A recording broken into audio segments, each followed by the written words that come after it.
네, 하나님 말씀은 에베소 6장 10절부터 13절까지 말씀 함께 보도록 하겠습니다.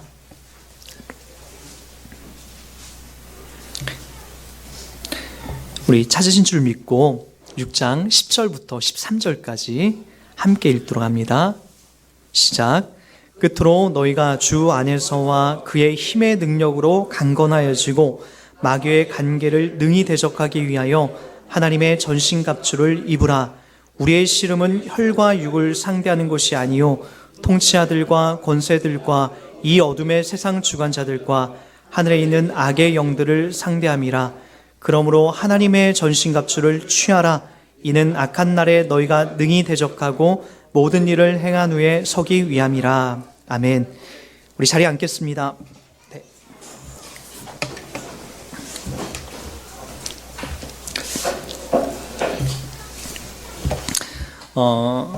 중세 그 카톨릭의 교황 그 레오 10세는 그 성 베드로 성당이 다 완성이 되고 그 이후에 이제 여러 가지 문제점들이 발견이 되면서 이 재건축을 하기 시작했습니다. 그 비용이 막대했기 때문에 그 비용을 충당하는 것이 그들에게 큰 숙제거리가 됐습니다. 그는 이제 급기야 그래서 십자군 전쟁 때 한번 사용했던 그 비슷한 내용을 통해서 많은 사람들의 이제 호주머니에 있는 이 돈을 이제 노리기 시작을 했죠. 그게 바로 면죄부를 발행했던 겁니다. 면죄부란 교회가 어려울 때에 헌금을 하면 혹시라도 당신의 사랑하는 자녀가 죽었을 때에 세례를 받거나 예수님을 모르고 죽었을 때에 저 연옥에서 당신이 헌금을 하는 거의 양에 따라서 당신의 사랑하는 자녀나 남편이나 엄마나 아빠가 저 천국으로 이제 올라갈 수 있다라고 하는 그런 내용을 담고 있는 내용입니다. 그래서 이제 그 당시 한 신부는 이런 얘기까지 했어요. 헌금이 상자 속에서 찰랑 소리를 내는 순간 죽은 자의 영혼이 지옥불에서 튀어나와서 구원을 얻는다라고 하는 이런 아주 유명한 말들까지 남기기 시작했습니다. 그런데 이제 지금 우리가 살아가고 있는 이 시대가 얼핏 보면 마치 말은 면죄부가 아니지만 우리가 다니는 이 교회 가운데서 중요하게 요청받고 있는 것이 이와 비슷하게 이 돈이라는 것입니다. 교회가 어느 순간부터 이 돈이 많으면 힘도 많고 또 하나님의 큰 복을 받는다라고 그렇게 홍보하고 이야기하고 다니는 것처럼 보여집니다. 어느 순간부터 교회가 돈을 모으려고 돈을 쌓아놓으려고 이 교회 가운데에 많은 사람들의 호주머니에 관심을 갖기 시작하는 거죠. 사실 저도 교회를 이제 개척하면서 부교육자 생활을 이제 개척하기 전 14년 6개월 동안 그렇게 사역들을 해왔습니다. 많은 교회들을 경험했고 또 많은 목사님들을 만났고 교회를 다니면서 만난 분들도 있지만 대외적으로 많이 활동하면서 만났던 많은 목사님들의 내용은 사실 순수했던 저의 마음을 조금 이렇게 어둡게 했던 그런 말씀들이 종종 있었는데, 야, 교회도 돈이 있어야 할 수 있는 거야. 돈 없으면 하나님이고 뭐고 다 소용없어. 교회가 돈이 있어야 그래도 무슨 일을 하고 뭘 해나갈 수 있는 것이지, 야, 돈 없으면 너희들 아무것도 못해 라고 하면서 세미나 때, 교회 개척 세미나 때 들려주셨던, 그 노골적으로 들려주셨던 목사님들도 있었습니다. 돈이 중요하긴 하지만 교회에 절대적인 가치를 두는 것은 아닙니다. 저희 교회도 사실은 1년에 3번 헌금이 제일 많이 나올 수 있는 그 상황이 바로 부활주일 때, 그리고 추수감사주일 때, 성탄절 때요. 이건 교회마다 통계적으로 그때만 되면 성도들이 더더욱 큰 은혜를 사모하면서 교회 가운데에 감사한 마음을 가지고 이제 헌금을 하기 시작하죠. 사실 저에게도 큰 유혹거리가 있었습니다. 과연 그때마다 나오는 그 헌금을 통해서 과연 어떤 걸 할까가 늘 고민됐었는데, 교회를 개척하면서 일찍이 저는 그 주님께서 주신 마음 속에서 그 날에 그런 마음들을 접기 시작했습니다. 가장 많이 나오는 헌금은 우리 교회를 배불리거나 우리 교회를 살찌운 데 쓰지 말자. 절대적으로 외부에 소외된 이웃과 외부에 더 힘들게 사역하는 많은 우리 이웃 교회를 위해서 우리가 사용하자라고 그렇게 다짐을 했습니다.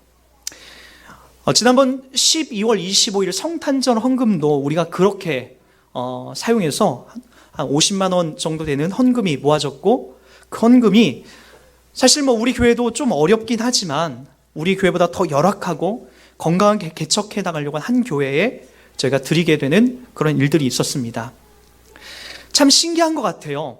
제가 왜 이런 말씀을 드리냐면, 제가 그걸 노리려고 했던 건 아니에요. 전혀 그런 것들을 노리려고 했던 건 아닌데, 부활주일 때도 그랬고 추수감사주일 때도 그랬고 이번엔 뭔지 모르겠어요. 근데 그때마다 우리의 욕심들을 내려놓고 그리고 하나님의 뜻을 구하는데, 참 희한하게도 신기하게도 하나님께서 다른 부분에서 우리를 채우시고 또 다른 사람들을 보내주신 계기가 그때마다였어요.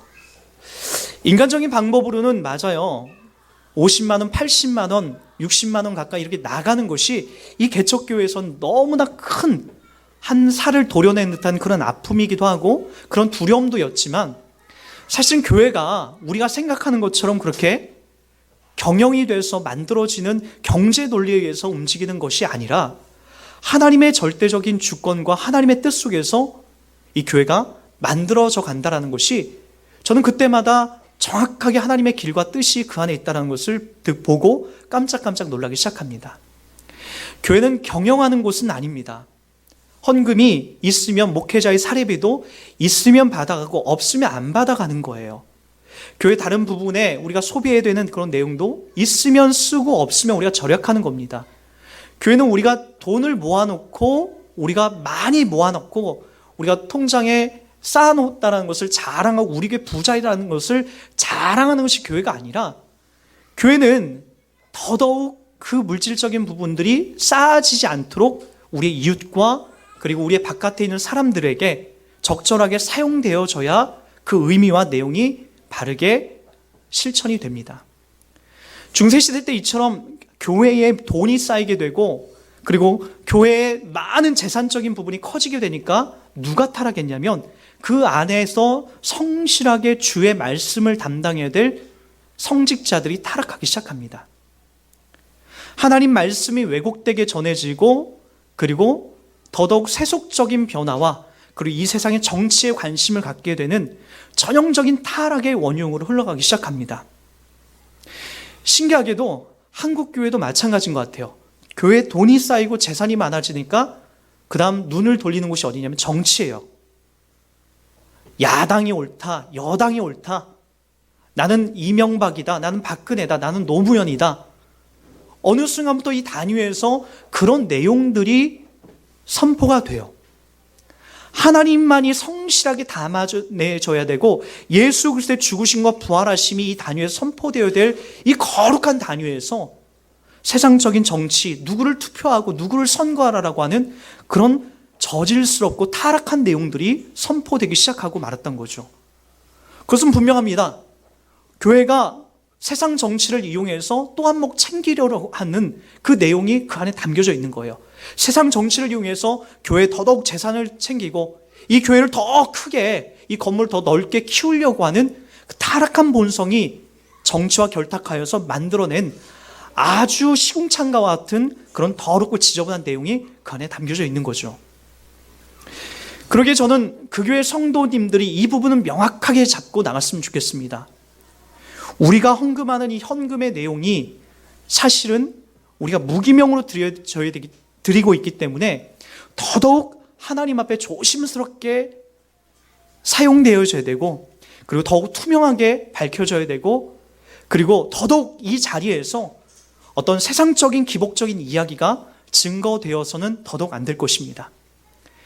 그리고 더더욱 이 자리에서 세상의 정치와 힘의 논리에 속해 있는 세상 사람들을 이 자리에서 칭찬하는 것이 아니라, 그리고 세상 정치와 세상 이야기가 이 단위에서 증언되는 것이 아니라 오직 예수 그리스도의 죽으심과 부활하심, 그리고 그분이 우리를 영원토록 사랑하시는 그 말씀에 대한 이야기가 이 단위에서 성실하게 증언되어야 할 것입니다. 우리는 지난 몇 주 동안 오늘 본문을 통하여서 이 세상에 아주 기가 막히게 우리를 속이고 있는 마귀의 계계와 그들의 역할에 대해서 계속적으로 살펴봤습니다. 마귀는 우리가 생각하는 것처럼 그렇게 여러분 무시무시하게 이렇게 드러나지 않습니다. 최근에 저도 우리 영림이가 보내준 이 영화 검은 사제들이라는 그 영화를 봐서 그 귀신 들린 악귀 들린 그 무시무시한 소년의 이야기를 이렇게 쭉 봤는데 여러분 그렇게 마귀가 등장하지 않습니다. 마귀는 우리를 무섭게 겁탈하면서 우리를 노리면서 우리를 막 기겁하면서 화장실도 못 갈 정도로 그렇게 무섭게 우리를 채근하는 존재들이 아닙니다. 지금의 마귀는 오히려 더 달콤하게 광명한 천사로 가장해서 여러분들이 교회에 나오는 걸 인정합니다. 성경 읽는 것도 인정하게 합니다. 그러나 그거보다 더 재미있는 것이 있다라고 얘기를 하는 거죠. 최근에도 우리 안양 지역에 한 7,000명을 목회하고 있는 한 목사님이 50대 중년을 지나고 있는 목사님이 20대 청년과 3년 정도 불륜의 관계를 맺어서 아주 시끄럽게 결국에 작년 12월 첫째 주로 마지막으로 교회를 떠나게 되고 많은 성도들이 상처받고 그리고 헤어져야 됐던 그런 가슴 아픈 일들도 우리가 듣기 시작했습니다. 그래서 마귀가 유혹하는 것은 그렇게 무섭게 해서 우리를 겁박하고 우리를 무섭게 누르는 그런 내용들이 아니에요. 여전히 여러분을 달콤하게 유혹합니다. 뭐가요? 교회도 다니지만 돈도 더 좋은 거야. 야, 교회도 다녀야 되지만 야, 또 다른 여자도 만나야 되는 거야. 야, 교회도 다녀야 되지만 또 다른 술도 먹고 또 다른 쾌락도 즐겨야 되는 거야. 마귀가 여러분들에게 뿌려놓은 기가 막힌 유혹거리는 다 요즘에 이렇게 등장합니다. 그러게 하나님 말씀을 성실하게 담당하여 전하는 목사에게도 악한 영이 함께해서 그의 정신을 혼미케 하고 수고하고 애썼는데 7,000명, 8,000명이 목회하는데 네가 우하면 우하고 좌하면 좌하는데 너도 하나님처럼 그렇게 멋지게 지금 사역하고 있는데 야, 어느 자매가 너한테 관심을 보면 그거 괜찮아 해도 돼. 중동에는 보니까 일부 오체저더라. 다윗도 그렇게 했어 라고 하는 달콤한 유혹거리로 목사님들을 무너뜨리려 하고 있는 거죠. 악한 마귀가 여러분 그렇게 여러분들에게 와서 유혹하고 넘어뜨립니다. 여러분들이 정신을 바짝 차리지 않으면 어느 순간 나도 모르게 그 마귀의 노름거리가 돼서 그렇게 움직이고 말아요. 여러분 아담과 하와가 타락했을 때도 그러지 않았습니까? 아담과 하와가 타락할 때도 그에게 가장 집요하게 노렸던 말이 뭐죠? 너도 하나님처럼 될 수 있어. 너도 하나님처럼 될 수 있어. 그거 아니었어요? 교회 다녀. 그러나 너도 하나님처럼 될 수 있어. 그게 뭐예요? 야, 또 다른 여자와 또 다른 돈을 많이 소유하면 너도 그렇게 될 수 있어. 또 다른 남자를 소유하면 너도 그렇게 될 수 있어. 라고 하는 이 세상에서 사람들이 충족하고 채워놓기 원하는 그 하나님처럼 되려 하는 그 욕망과 그 욕구가 마귀가 그들 가운데 심어놓은 내용들이 아닙니까? 그러기에 여러분들이 하나님 말씀을 통해서 정신을 바짝 차리지 않으면 어느 순간 나도 모르게 혼비백산해서 마귀의 노름에 우리도 넘어가고 있다는 거예요. 그 중에 타락한 목사들의 이야기가 아니에요. 마귀가 그 문 몇 사람 노력해서 그렇게 넘어뜨리는 것도 있지만 기가 막히게도 여러분 내면 속에 어느 순간 함께하고 있는 그 무시무시한 현장의 길을 여러분들이 지금 걷고 있을 수도 있다는 거예요. 누구에게나 예수 믿고 있는 누구에게나 이 마귀가 유혹거리가 되어서 여러분들을 그렇게 넘어뜨릴 수가 있어요. 다시 한번 강조하지만 우리가 악한 것은 금방이 드러나요. 누가 싸웠다, 때렸다, 누구에게 욕했다라는 것은 금방 죄책감이 느껴지는데 은밀하게 하는 것, 이런 것들은 잘 드러나지가 않아요. 그게 더 무서운 거예요. 그게 나만 알고 있는 것, 나 혼자 있을 때 행하는 것, 그게 진짜 무서운 거죠. 그러게 여러분 자신들이 지금도 여전히 하나님의 자녀로 살고 있으면서도 마귀의 노름에 내가 놀아나고 있는지 여러분 자신을 철저하게 점검해 나가는 것. 오늘 에베소 6장 10절부터 13절까지 이 내용을 우리가 4주 동안 쭉 살펴보면서 봤던 이 내용을 여러분들이 잘 숙지하시고 여러분 삶에 적용해 나가셔야 됩니다. 여러분, 오늘 본문 말씀의 11절은 우리가 지난주에 살펴봤어요. 지난주에가 여러분 어떤 말씀의 제목으로 했냐면은 마귀의 관계를 능히 대적하기 위하여 하나님의 전신갑주를 뭐하라? 입으라라고 제가 하나님 말씀을 여러분에게 전달했습니다. 지난주에는 우리가 전신갑주를 입으라라고 전한 내용이었어요. 그게 뭐였죠? 제가 군대의 예를 들었죠.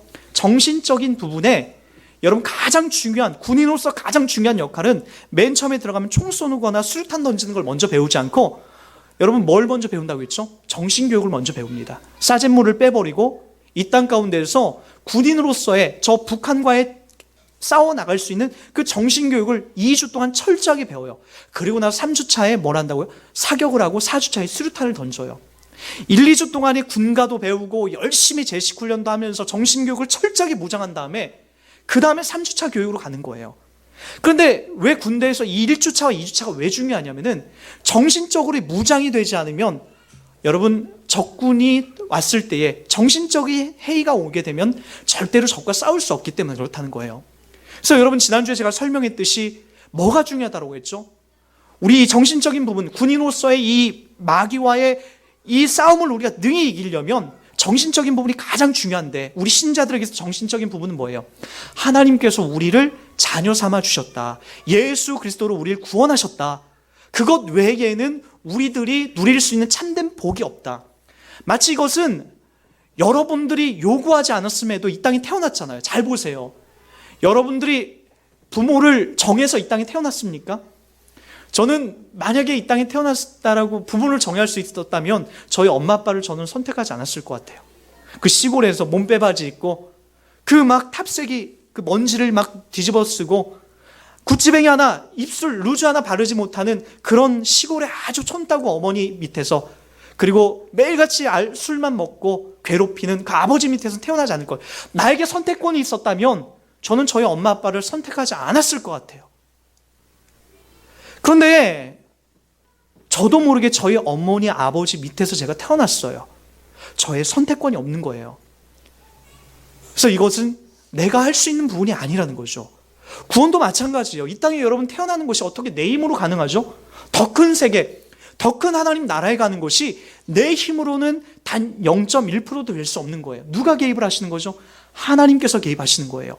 이 땅에 태어난 것도 내 힘으로 안 되는데 저 하나님 나라, 더 크고 더 놀라운 세계를 가는 저 하나님 나라가 어떻게 내 힘으로 그곳에 갈 수 있다라고 여러분 생각하시는 것이죠? 내 힘이 아니에요. 하나님께서 우리를 이 땅 가운데에서 태어나게 하셨듯이 더 큰 하나님 나라에 가는 것도 하나님께서 그것을 정하시고 하나님 계획 속에 끌으시고 하나님의 자녀로 불러들이시는 거죠.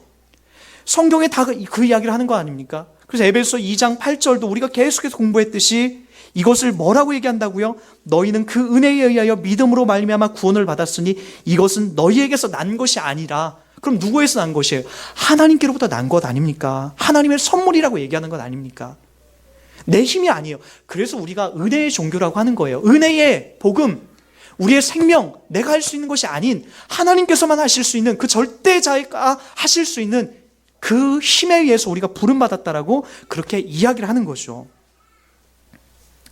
그래서 우리들 가운데의 이 부분, 바로 이브라 11절에 이것은 받거나 당하다라는 그런 의미를 담고 있어요. 이브라라고는 그런 의미는 받거나 당하는 거예요.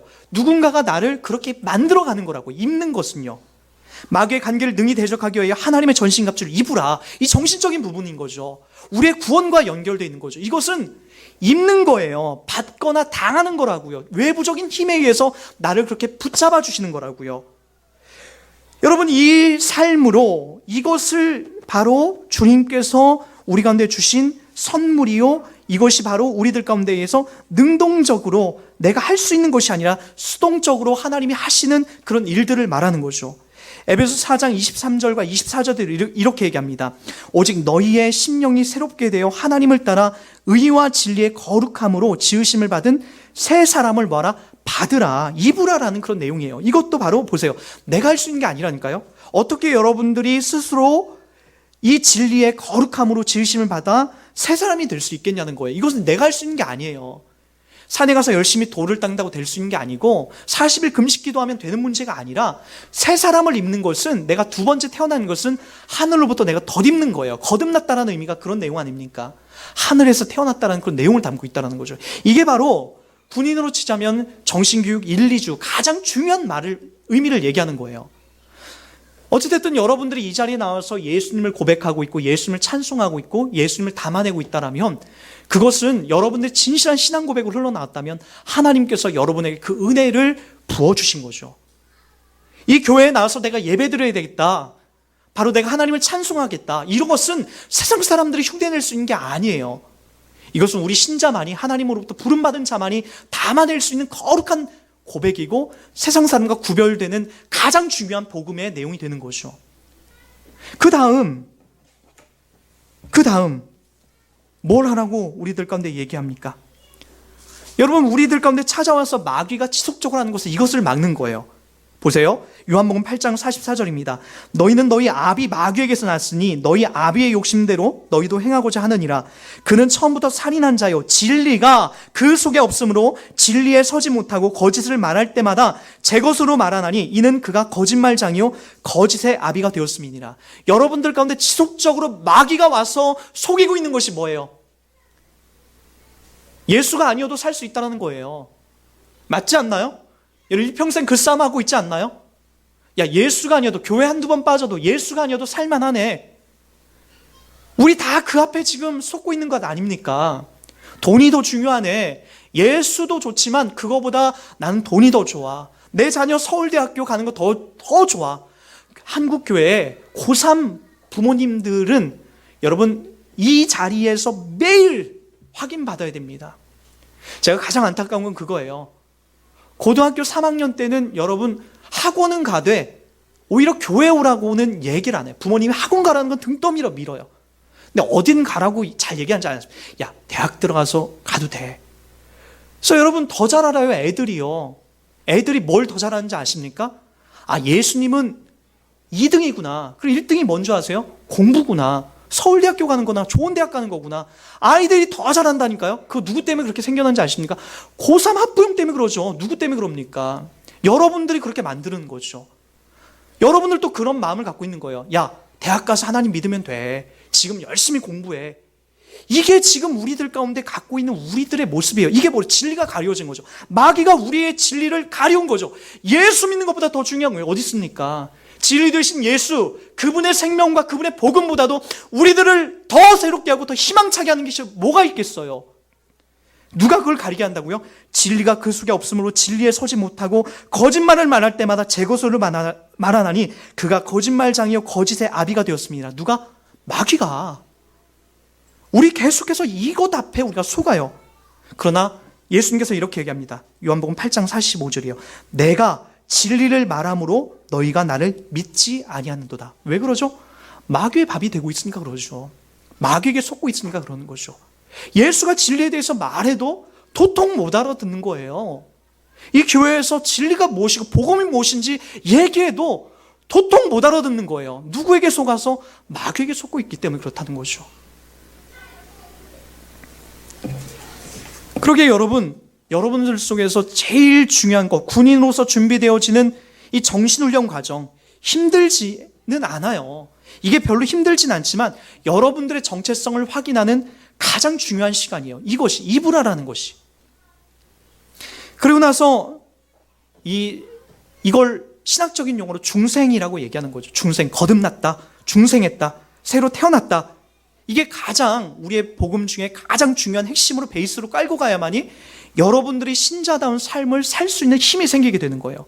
그 다음에 우리가 오늘 좀 살펴봐야 될 것은 여러분 몇 절에 나오냐면은 13절이에요. 한번 다 같이 읽어볼게요. 시작.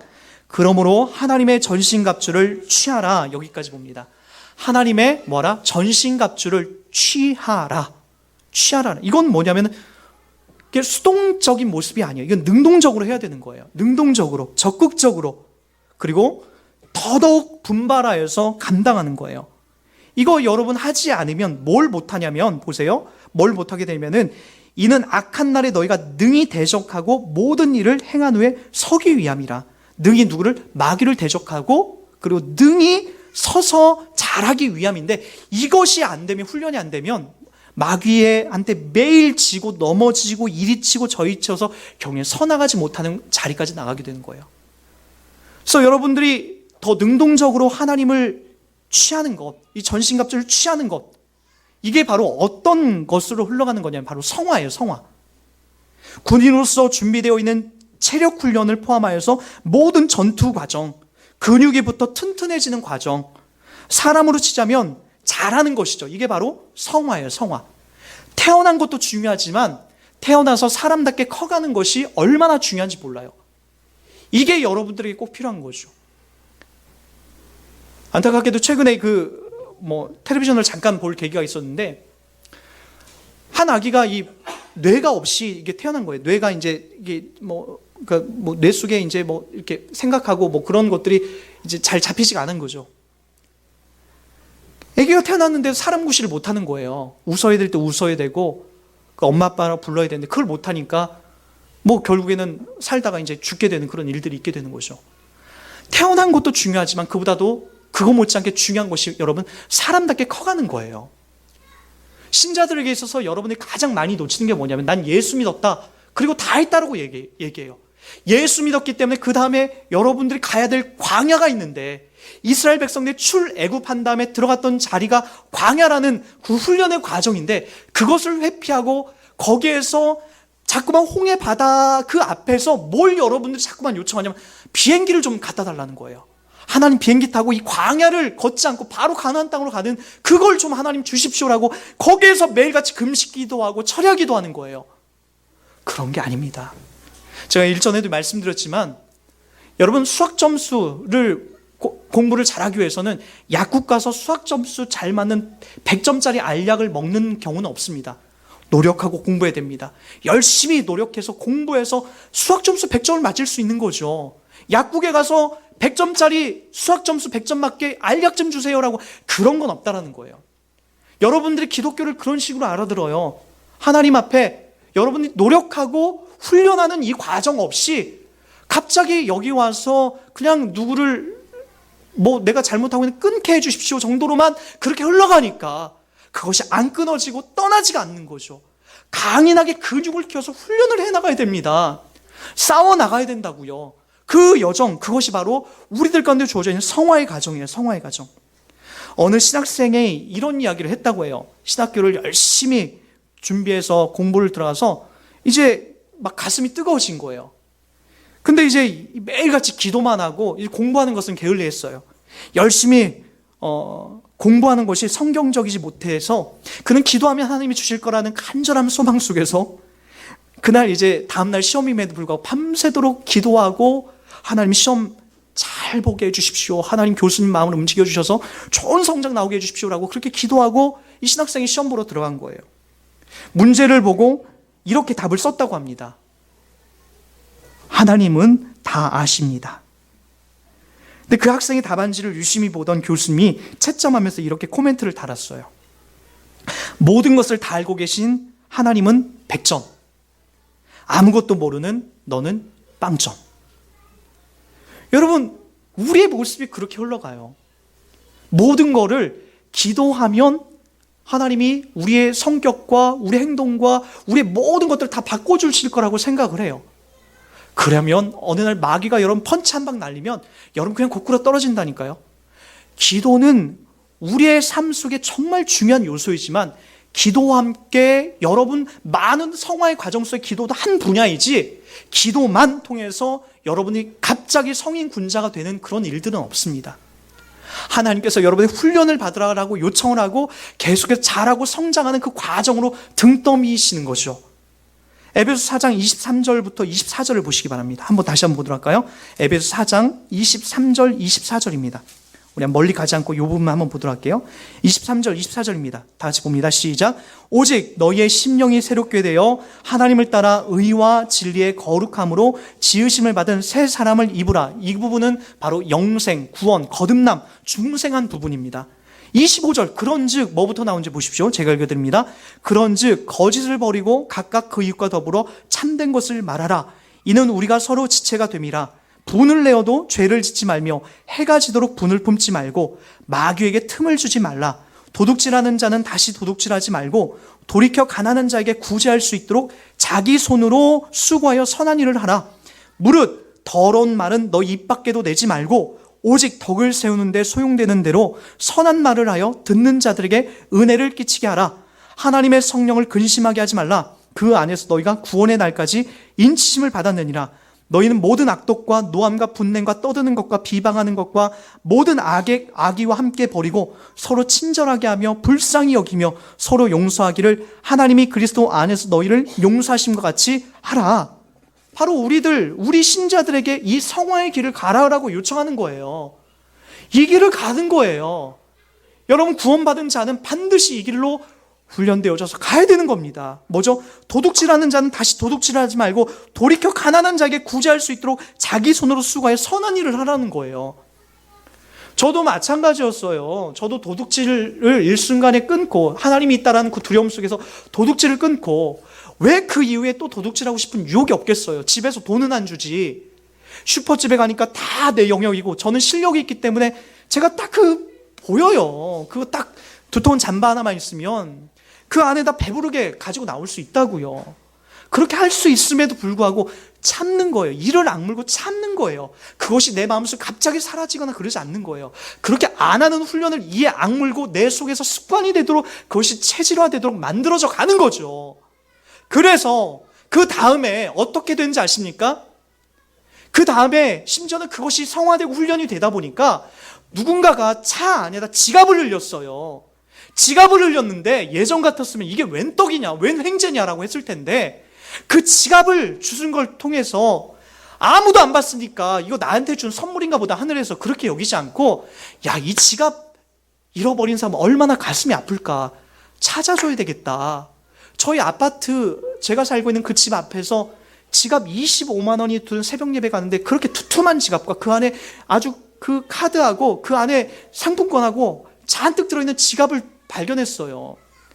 그거 제가 이 습관 버리지 않았으면 이게 왜 된지, 하나님 우리 가정 어려우니까 사례비 적으니까 이거 하나님이 나 쓰라고 주는가 보다 라고 꼴깍했겠죠. 그렇지 않았어요. 그 지갑을 찾고 애타게 될 그 사람을 제가 찾아서 글을 남겨서 결국에는 그분에게 지갑을 전달해 줬어요. 여러분, 하나님 앞에 이렇게 거룩한 훈련을 통하여서 결국엔 더 영광스러운 자리로 하나님 앞에 만들어져 가는 거죠. 과거에 내가 누군가의 상처와 아픔을 주는 사람이었다면 이제는 그 자리를 떠나서 누군가에게 소망을 주고 희망을 주고 행복을 전달해 주는 자리로 우리가 그렇게 부름받아 가는 거죠. 여러분들이 그 자리에서 지속적으로 훈련받는 거예요. 많은 사람들이 그렇게 얘기합니다. 그렇게 살면 억울하잖아요. 누군가의 거짓말을 안 하고 누군가에게 선한 것, 누군가에게 악한 것을 이렇게 악으로 갚고 누군가에게 참고 거짓말을 안 하면 그거 억울하지 않냐라고 우린 계속해서 그렇게 요청을 받아요. 근데 우리 하나님께서 마태복음 7장 26절에 이렇게 말씀하세요. 공중의 새를 보라, 심지도 않고 거두지도 않고 창고에 모아 들이지도 아니하되 너희 하늘 아버지께서 기르시나니 너희는 이것들보다 귀하지 아니하냐. 28절입니다. 또 너희가 어찌 의복을 위하여 염려하느냐. 들의 백합화가 어떻게 자라는가 생각하여 보라. 수고도 아니하고 길쌈도 아니하느니라. 29절입니다. 그러나 내가 너희에게 말하노니 솔로몬의 모든 영광으로 입은 것이 이 꽃 하나만 갖지 못하였느니라. 오늘 있다가 내일 아궁이에 던져지는 들풀도 하나님이 이렇게 입히시거든. 하물며 너희일까 보냐. 믿음이 작은 자들아. 그러므로 염려하여 이르기를 무엇을 먹을까, 무엇을 마실까, 무엇을 입을까 하지 말라. 이는 다 이방인들이 구하는 것이라. 너희 하늘 아버지께서 이 모든 것이 너희에게 있어야 할 줄을 아시느니라. 하나님께서 여러분들이 누군지, 여러분들의 구원의 확신과 이 은총만 여러분들이 있다라고 한다면 왜 하나님이 여러분, 내 자녀인데, 내 새끼인데, 내 생명인데 여러분을 잊겠습니까?